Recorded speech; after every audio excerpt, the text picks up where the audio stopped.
This chick here said birds set a good example for what men should be doing. But before we get into the video, do me a favor, like the video and leave a comment. I do my best to respond to as many as I can, and I really enjoy listening to what you guys have to say. Subscribe to my channel and hit that hype button if you really want to help your boy out. It is really appreciated. This is your reminder that the male is a provider. This is a male bowerbird who has spotted a female bowerbird that he wants to mate with. He knows that he must provide a decorative, beautiful nest to attract the female bird. So she's looking like, baby, I'm gone. I'm done. This ain't nothing but a couple of scraps over there. You ain't even got nothing in your house. He like, oh, you materialistic? She like, yeah. And if I'm materialistic, why would you come with no materials? He like, bet, I'll get us some materials, baby. Let me show you that I can provide and protect, that I am the man of the house, that I can provide for us and put a roof over our head. So he's running around collecting everything that he can. He got water bottles. He got bottle tops. He got all type of stuff because he's showing her, I am the man of this house, baby, and I'm going to provide. He got car keys, toothbrushes, everything. So then the bird finally even found some money. He like, look, baby, I got some money. She like, oh, you talking my language. Now let me come on down there and see what you done built. So now she's finally pleased. She's like, whoa, this is nice. This all you. You ain't got no roaches or nothing. I'm going to start coming over here. So now the male finally does his mating call dance to show her, look, babe, I have provided for us. And she's finally pleased and accepts the proposal once he's gotten enough materials and can provide. Let me just start out by saying I think this is one of the dumbest chicks on social media when it comes to relationship advice. I'm surprised they haven't shut her account down yet, because if I was in charge, I would have been shut her account down. But I will give her credit. She is making a good point for this video. The birds are showing you how to be a provider. But since we're using animals to show humans how to do a relationship, let's check out how these lions handle meeting a new woman with kids. 4 tiny cubs are struggling to nurse, but danger is creeping closer. The new ruler does not tolerate cubs left behind by the previous alpha. If he discovers them, he will kill them all. The lioness can already sense the approaching threat. Now back to your original video about these birds. Do you really want to use animals as an example of how men should be moving out here? Is that what you want to do? Don't worry, I'll wait. Because if that is the case, it ain't gonna end well for the women. Because the fact is, humans and animals are different. So using them as a comparison is ridiculous to me. And I know you only did it just to get the women cheering in your comments, and that's fine. But just know those will be the same women affected the most if we were to use your logic. Because if these men started moving like animals, some of those women are gonna wake up, go to work, and leave their several kids with their new man. And because y'all said it was okay to move like an animal, which includes a lion, she's gonna come home from work, none of her kids are gonna be there, and she's gonna ask him, where are the kids? And he's gonna be standing there like, okay, family, so I just learned that a man cannot have full control and full access to his feelings. So what was explained to me is, let's say someone broke in a house, right? And everyone is afraid. Everyone is fearful, right? But only the woman is allowed to be scared, because he then has to get up and protect his family. If they are arguing, he has to console her. And he can't be consoled because she's the woman. The man can express what he feels because her feelings are supposed to be far greater than his. And I never really thought about it that way. He says, if they lose the child, everyone consoles the mother. No one consoles the father. If they lose a loved one, even though it could be his family, they always console her. How you holding up? How you doing this for him? I was like, is it really like that? See, this is why I don't like that saying, happy wife, happy life. Because to me, it really, even listening to that conversation, it is literally saying, you as a man have to put your feelings on the back burner, because the only way that your marriage or your relationship is going to be happy is if the woman is happy. Therefore, you're not allowed to think, feel, react. Like you become a robot in this relationship because only one person is important. Y'all listen, I don't want somebody that operates the way I want him to. I don't want somebody that's not allowed to think and feel, be vulnerable, react. Like, I don't want that. Why would anybody want that out of a person? Y'all, is that really how y'all feel? Y'all could tell me the truth. Is that how y'all feel in your relationship? Y'all feel less than? I want to know. And then for those that do feel like that and feel like you have no voice and no say so and that you are not important, why are you still there? Why? Why would you put your own peace and your happiness aside?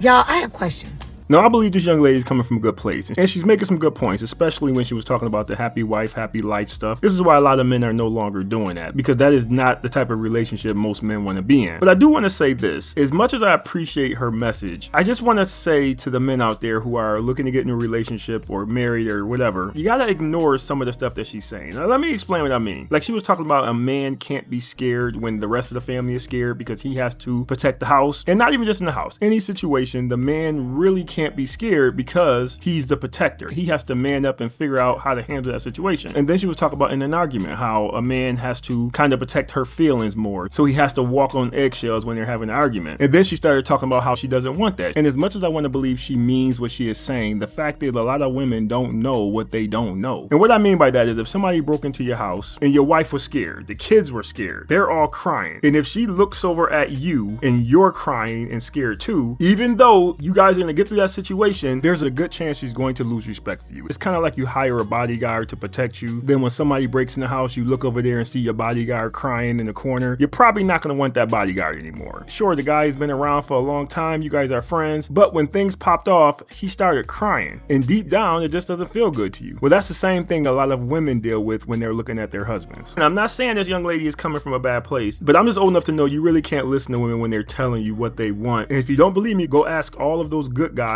who were told to do certain things, and every time he does them, the girl either rejects him, friend zone them, date him to get bored with him, cheat on them, or just leaves him. But she told him she wanted those things. So you gotta understand that a lot of that stuff just sounds good to them, but you gotta pay attention to what they respond to. Like this guy broke that down a long time ago. Ross, what do women really want? I don't care what they want.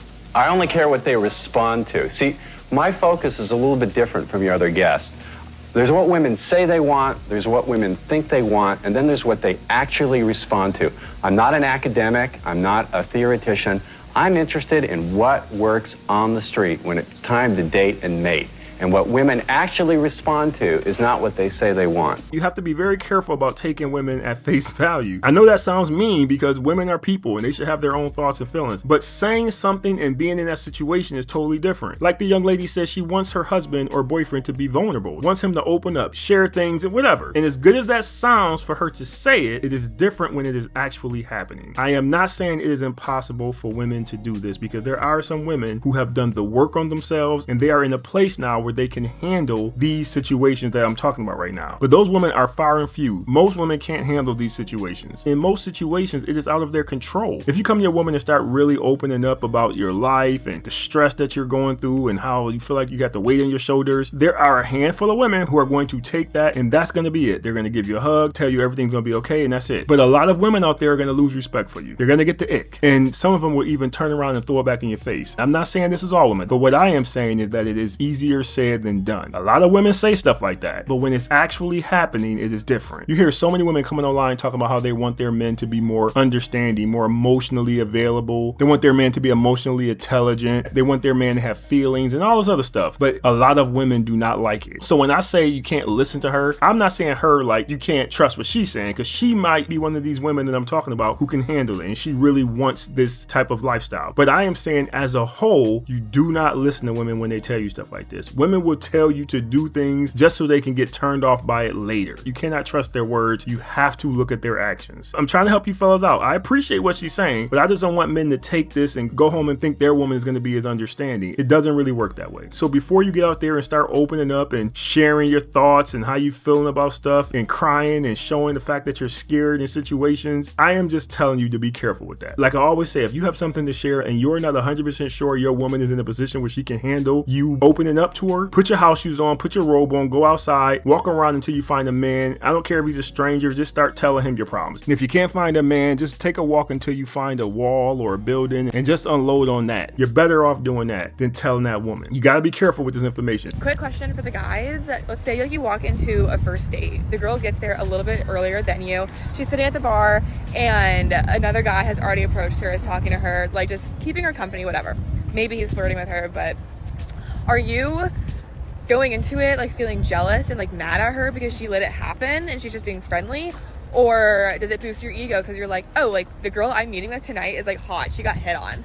Like, I'm just like wondering what the vibe is for that. Well, let me just say, it definitely won't be the second one. Just because some guy is hitting on the girl doesn't mean she's hot, especially if they're at a bar. If that guy's been drinking and like Jay-Z said, when the Remy's in the system, ain't no telling when I fuck 'em, will I diss 'em. So yeah, it definitely won't be that one. No, I was looking through the comment section and a lot of the men in there were saying they would leave, this was disrespectful or whatever. But I'm gonna be honest with y'all, I don't know what I would do in this situation. And the only reason I'm saying that is because if I'm at a bar waiting for my date to show up and there's a young lady at the bar and she starts talking to me, I would probably have a conversation with her. I mean, this is our first date. I don't really know who she is. She don't really know who I am. Now, if this is the second date or the third date, or we've been dating for a while or talking for a while, in that situation, I would ignore everybody at the bar. But the first date is such an unknown. You could be getting full catfish when she don't look like herself at all, or you can get the half catfish where she only looks like herself from the neck up. So you don't know what you're getting on that date. And because that's how I see it, it's making me hesitate about being upset with her. Because if she's just doing the same thing, some guy at the bar started having a conversation and they started talking, I don't think I would be too mad at that. Now, if they were really being flirty, the guy was leaning in, she had her hand on his leg or his arm is around her, that's something totally different. But I'm talking about two people at the bar just having a conversation. I honestly don't know how I would feel in that moment. And also, what if it was like a coworker or somebody she went to school with and she ran into him while sitting at the bar? I guess I would probably at least want to know more before I just walk out if it was the first date. If they're not being flirty or anything crazy, I would probably just ask her about it, but I don't know. But this is why I'm sharing this video, because I want to hear from my people. I don't know who those dudes is in her comments. I want to hear from y'all. How would y'all feel in this situation? Would you be angry? Would you leave? Would you go over there and introduce yourself just to get more information before you leave? Would you go over there, get her attention, take her to the table and act like nothing ever happened and just continue the date as planned? Or would you just go over there to let her know she missed out on a good thing and walk off? I guess I'm just trying to figure out how y'all feel about it, because one thing about me is when I don't know something or I don't have an answer for it. You ain't got the answers, man. You ain't got the answers.